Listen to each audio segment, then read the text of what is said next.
Dan kita masuk pada bab larangan bermain-main dengan agama dengan cara mencela Allah, mencela Rasulnya dan juga ayat-ayatnya. Ma'asyiral muslimat yang dimuliakan Allah Subhanahu wa taala. Di sini muallif rahimahullahu taala menyebutkan beberapa dalil, di antaranya surah At-Taubah dan juga riwayat Nabi sallallahu alaihi wasallam dari Auf ibn Malik radhiyallahu anhu.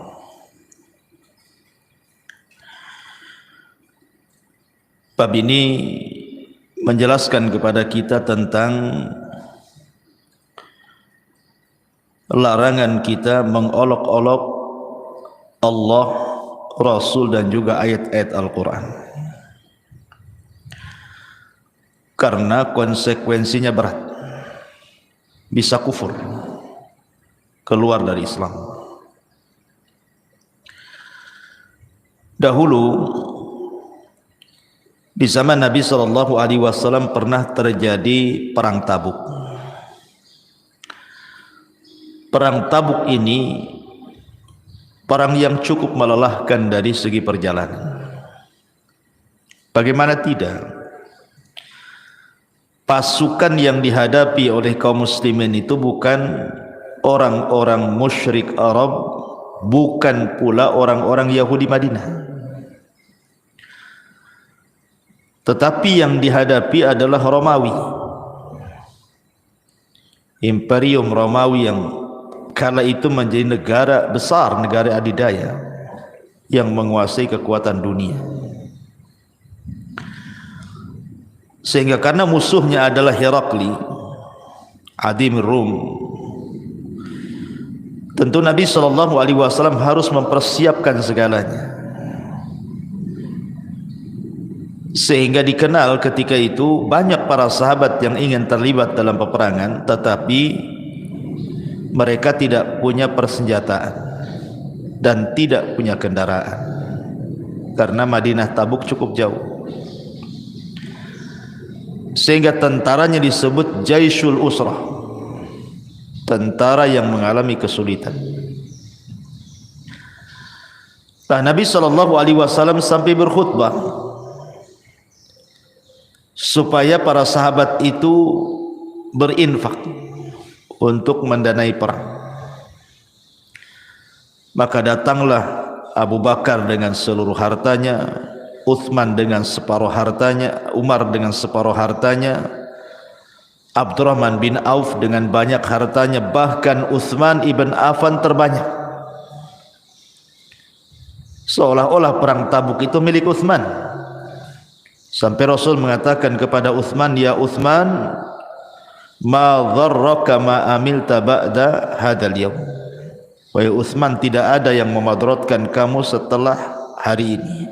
Engkau infak banyak sekali. Berangkatlah pasukan ke Tabuk. Subhanallah.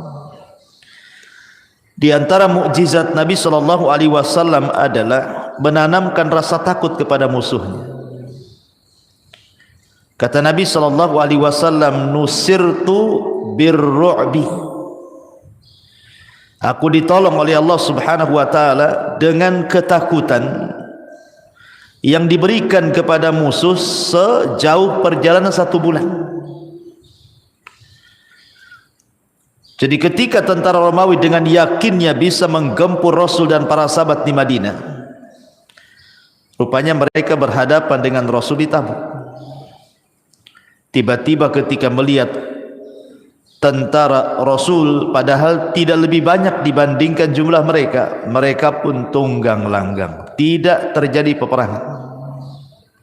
Mereka keburu ketakutan, orang Romawi. Akhirnya mereka meninggalkan tenda-tenda mereka, barang-barang mereka, perhiasan mereka dan begitu seterusnya, dan itulah menjadi ghanimah terbesar. Akhirnya Rasul mengambil harta rampasan perang itu tanpa ada peperangan. Kemudian Nabi SAW pulang. Lah di tengah jalan Nabi SAW istirahat. Saat istirahat itulah sekumpulan orang-orang munafik, mereka berbicara pedas kepada Rasul dan kepada para sahabat, wabil khusus para qurrah, pakar-pakar Quran. Di mana orang-orang munafik ini sedang duduk-duduk memandang para sahabat dan juga Nabi SAW. Tiba-tiba di antara mereka mengatakan, ma ra'aina, kami tidak pernah melihat manusia-manusia yang paling rakus perutnya.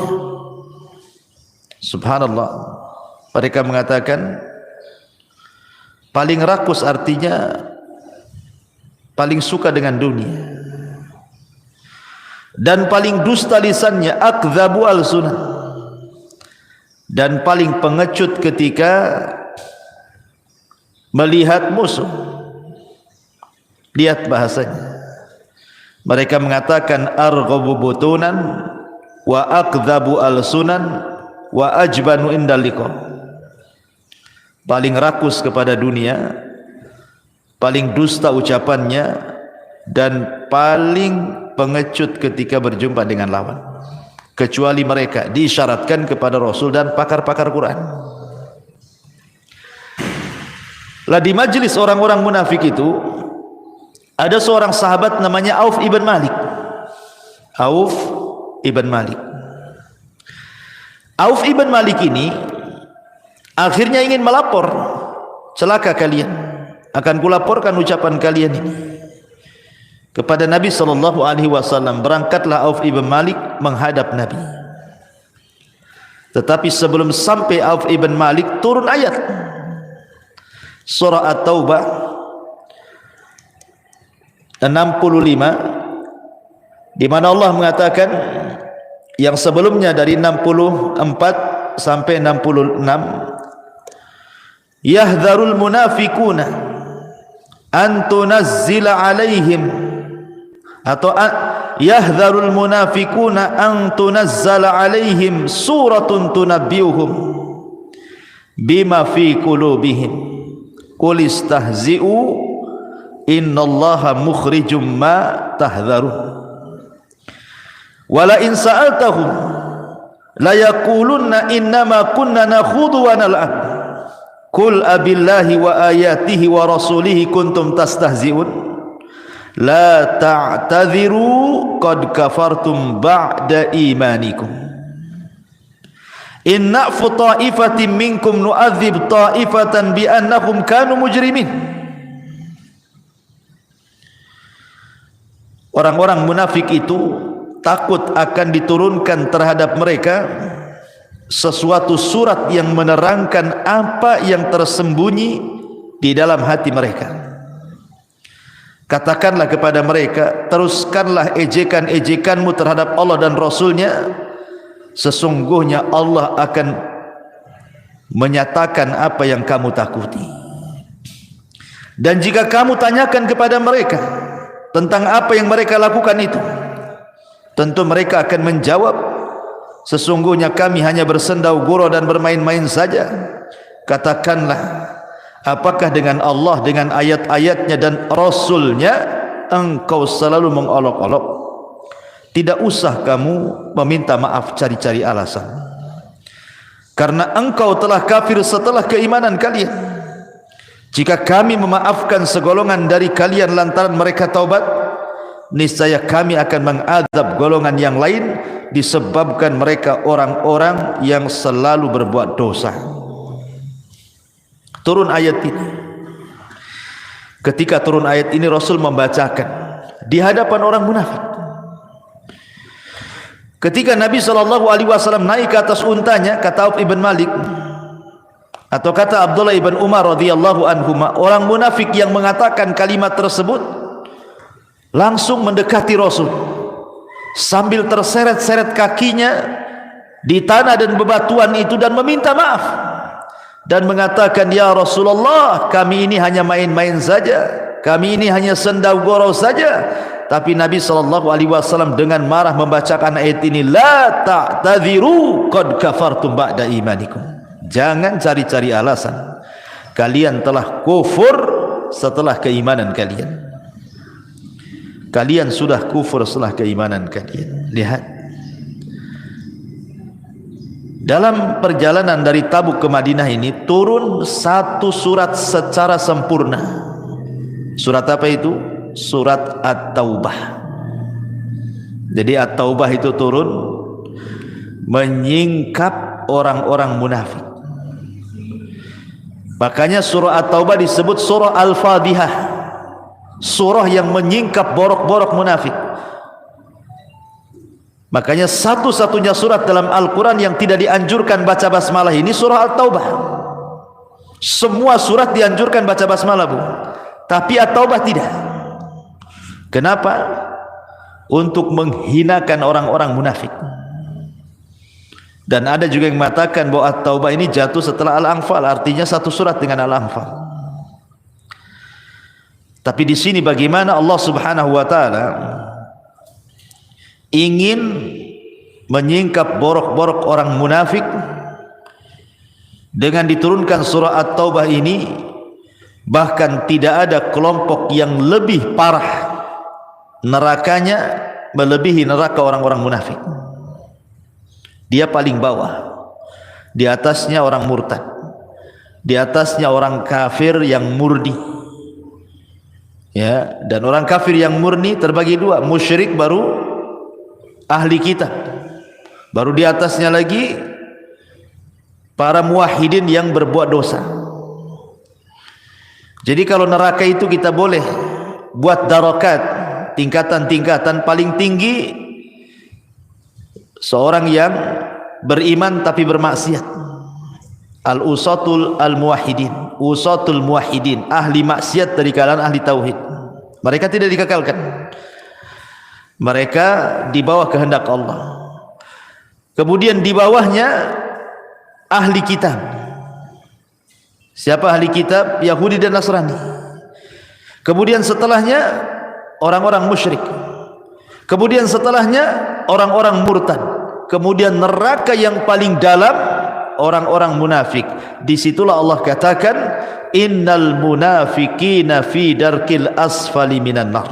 Orang-orang munafik itu diletakkan di intip neraka yang paling dalam. Kenapa? Karena mereka merusak Islam dari dalam. Pura-pura masuk Islam dengan lisannya, tapi keluar Islam dari hatinya. Ma'asyiral muslimat yang dimuliakan Allah Azza wa Jalla, saya akan contohkan beberapa bentuk istihza lisan di mana siapapun yang mengucapkannya bisa kufur. Hati-hati. Di sana ada istihzaul lisan, lisan yang selalu mengolok-olok agama, di mana orang yang mengucapkannya bisa kufur.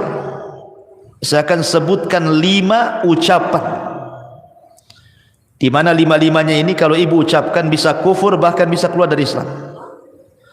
Ini istihzaul lisan namanya. Hati-hati. Ya. Apa saja 5 perkara itu?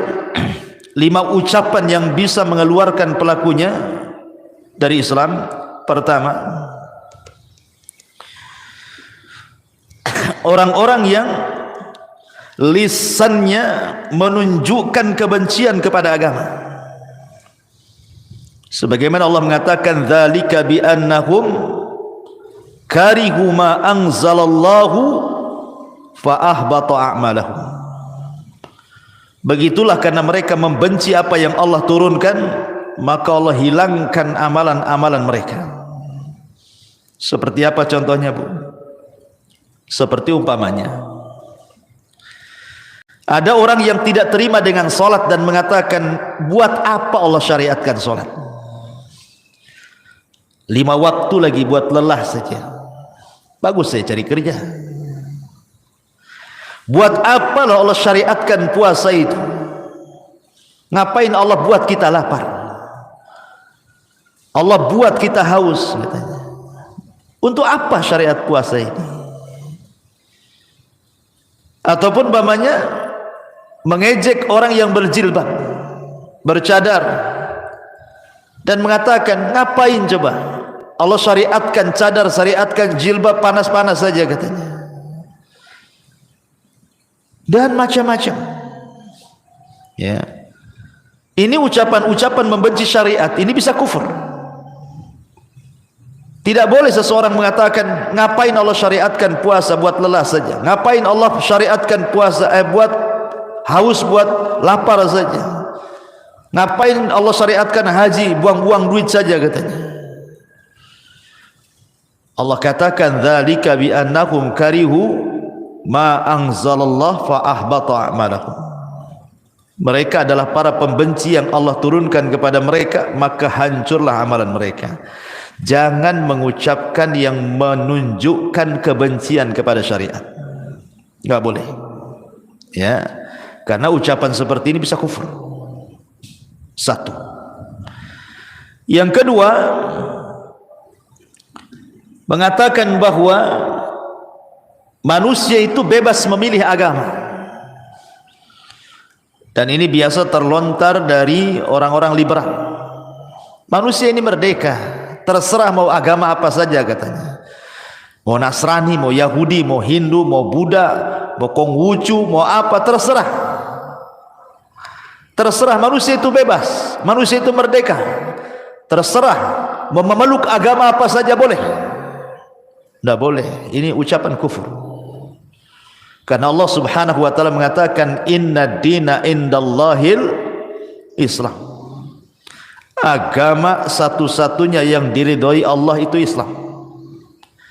Dan Allah mengatakan, wa man yabtagi ghairal islami dinan falan yuqbala minhu wa huwa fil akhirati minal khasirin.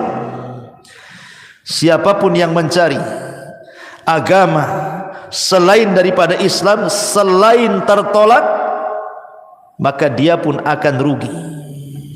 Kenapa rugi? Menghabiskan waktunya tetapi tidak memasukkan ke dalam sorga. Nah, Allah katakan dalam Al-Quran, gimana? Nasibah tasla naran hamiyah. Ya, ada orang-orang yang lelah letih, nasibah, amilatun nasibah, beramal dengan lelah letih, tapi ujung-ujungnya tasla naran hamiyah, dimasukkan pula ke neraka hamiyah. Lalu untuk apa amalannya? Karena amalan mereka tidak mencocoki Islam. Agama-agama di luar daripada Islam itu berbeda dengan Islam. Kita ini agama tauhid, agama yang mengesahkan Allah Subhanahu wa taala. Tidak seperti Nasrani yang mengatakan Isa anak Tuhan, Isa satu di antara 3 Tuhan, atau Isa Tuhan itu sendiri. Atau tidak seperti orang Yahudi menganggap bahwa Uzair itu anak Allah, atau agama-agama yang lain yang menyembah berhala. Jadi tidak sama. Jangan katakan manusia itu bebas memilih apa saja, terserah mau agama ini, agama A, B, C, D, F. Enggak bisa. Hati-hati kalimat ini. Ini kalimat kufur. Ya, mengatakan an-nas hurriyah, manusia itu bebas memilih agamanya. Kita sebagai umat Islam harus fanatik dengan agama. Manusia harus masuk Islam. Kenapa? Karena Allah Subhanahu wa taala, Rasul sallallahu alaihi wasallam yang mengatakan kan, tidak ada satupun Yahudi, tidak ada satupun Nasrani yang mendengar aku datang dan diutus kemudian tidak beriman kepada aku kecuali mereka menjadi penduduk neraka. Itu sabda Rasul. Bahkan Rasul mengatakan, kalau Musa hidup di zamanku, tetap Musa pun ikut aku. Ma'asyiral muslimat yang dimuliakan Allah Azza wa Jalla, jangan katakan seperti itu. Ini yang kedua. Yang ketiga, sering kita dengar di masyarakat bahwa agama yang dibawa Nabi sallallahu alaihi wasallam itu sudah tidak cocok lagi dilakukan di zaman sekarang. Bahwa Quran ataupun hadis itu sudah tidak relevan katanya. Tidak cocok lagi dengan zaman sekarang. Zaman Nabi zaman unta, sekarang zaman pesawat, tidak cocok lah katanya. Jadi Quran itu turun cocok di zamannya saja. Hadis itu cocok di zamannya. Adapun sekarang ya kurang cocok kalau diterapkan katanya. Hati-hati. Islam itu akan sesuai dengan zaman. Dia akan relevan dengan tempat dan zaman dimanapun. Karena Islam itu agama yang diturunkan, ajarannya itu bukan hanya sebatas di zaman itu, tetapi ajaran Islam itu akan universal, menyeluruh sejak zaman Rasul sampai hari ini, bahkan sampai hari kiamat. Dia akan sangat relevan, sangat cocok, sangat pas diterapkan di tempat manapun pada zaman apapun. Ingat, orang yang mengatakan seperti ini membatasi seolah-olah Nabi itu hanya diutus kepada kaumnya saja. Padahal keyakinan kita Nabi itu diutus kepada semua manusia, manusianya dan jinnya. Sejak zaman diutusnya Rasul sampai hari ini, bahkan sampai kiamat dibangkitkan. Itu umat Nabi. Baik umat yang sudah mengikut yang disebut dengan umat istijabah ataupun ummatu dakwah, tapi semuanya umat Nabi. Bagaimana kemudian dia mengatakan bahwa syariat itu hanya cocok di zamannya saja? Maka perkataan ini hati-hati, bisa kufur. Ini yang ketiga. Yang keempat, orang-orang yang mengatakan bahwa undang-undang manusia jauh lebih baik dibandingkan undang-undang Allah dan Rasulnya. Ini kalimat kufur. Mengatakan bahwa undang-undang manusia itu jauh lebih cocok, lebih pas, lebih relevan dibandingkan undang-undang Allah dan Rasulnya. Bahkan mengatakan lebih baik, ini kekufuran. Tidak boleh. Tidak boleh mengatakan undang-undang manusia lebih baik dibandingkan undang-undang Allah. Wa man asdaqu minallahi qila. Siapa yang lebih benar ucapannya dibandingkan Allah? Allah yang menciptakan kita. Allah yang tahu maslahat kita. Manusia itu tidak tahu maslahat kita. Yang tahu kemaslahatan dan kemadaratan kita hanya Allah, karena Dia yang menciptakan kita. Karena Dialah yang menciptakan kita, Dialah yang tahu maslahat kita, Dia pula yang membuat undang-undang buat kita. Makanya undang-undang Allah sangat cocok karena Dia lebih paham dengan maslahat kita. Manusia itu tak paham dengan maslahat kita. Kok enak saja mengatakan undang-undang manusia jauh lebih baik dibandingkan undang-undang Allah? Ini kufur. Tak boleh mengatakan seperti itu. Kalau dia mengatakan saya sih yakin undang-undang Allah Rasul masih lebih baik, cuman kayaknya belum bisa diterapkan, bolehlah itu. Tidak sampai kufur kalau kalimat seperti ini, karena dia masih mengakui undang-undang Allah lebih baik dan undang-undang Rasulnya, tapi belum bisa diterapkan di negeri kita. Tapi kalau telak-telak dia mengatakan bahwa undang-undang Allah dan Rasulnya tidak cocok, undang-undang manusia lebih baik lagi dibandingkan undang-undang Allah dan Rasulnya, kufur. Kufur. Hati-hati. Ini masuk kepada qul abillahi wa ayatihi wa rasuli kuntum tastahzi'un la ta'tadiru qad kafartum ba'da imanikum. Jangan istihza. Ya. Ini mengolok-olok agama ini. Ini yang keempat. Yang kelima, istihlal. Mengatakan khamar itu halal, zina itu halal, buka aurat itu halal. Orang yang mengatakan maksiat itu halal, berarti dia menghalalkan yang Allah haramkan. Atau sebaliknya, mengharamkan yang Allah halalkan, kufur. Ada dua orang, Bu. Yang satu minum khamar, yang satu tidak.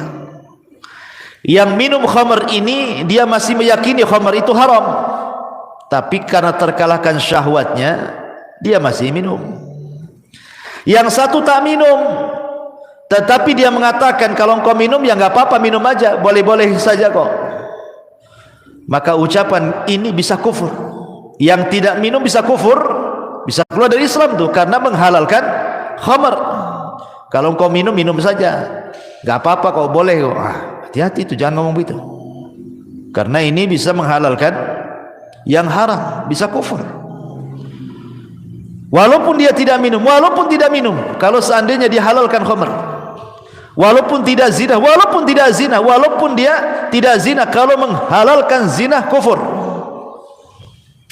Walaupun dia pakai jilbab, tapi dia menghalalkan membuka aurat, kufur.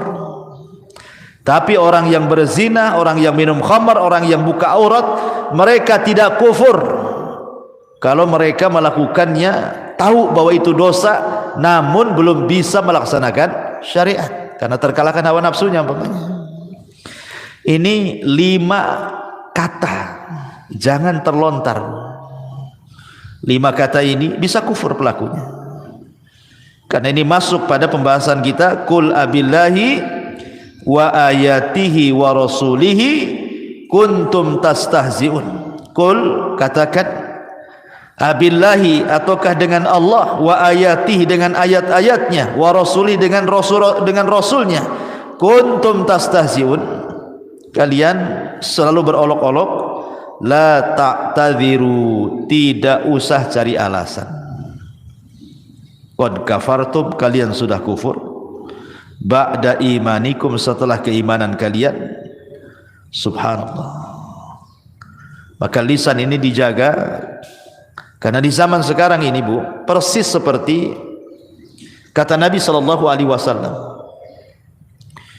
yusbihu mu'min wa yumsi kafir, wa yumsi mu'min wa yusbih kafir. Ada orang di pagi hari beriman, malam pula dah kafir. Ada orang malam beriman, pagi pula dia dah kafir. Siapa mereka, Bu? Orang munafik. Orang munafik itu kan mereka mudabdabina baina dzalik, la ilaha ula wa la ilaha ula. Dia tengah-tengah, tidak mau masuk ke dalam Islam, tidak pula masuk kepada orang-orang kafir. Sewaktu-waktu dia bergabung dengan orang Islam, sewaktu-waktu dia bergabung dengan orang kafir. Di pagi hari dia beriman karena bergabung dengan orang-orang yang beriman, di malam hari dia kafir karena bergabung dengan orang kafir. Di malam hari dia beriman karena bergabung dengan orang-orang yang beriman, di pagi hari pula dia kafir karena bergabung dengan orang kafir. Pagi mukmin, malam kafir, malam mukmin, pagi kafir. Kenapa? Karena dia tidak sadar. Ketika dia sholat jadi orang-orang yang beriman. Tiba-tiba dia mengucapkan bahwa semua agama sama. Malamnya diskusi, semua agama sama. Kalian bebas mau masuk agama mana saja, boleh, terserah kalian, semua agama baik. Kufur. Malamnya sholat isya, paginya pula mengatakan, ngapainlah Allah ini mensyariatkan sholat? Buat apa sholat ini sebenarnya? Capek-capek saja. Puasa buat apa ini puasa, katanya? Buat haus saja, katanya. Ngapain haji, katanya? Bagus jalan-jalan, ngabisin duit saja, katanya.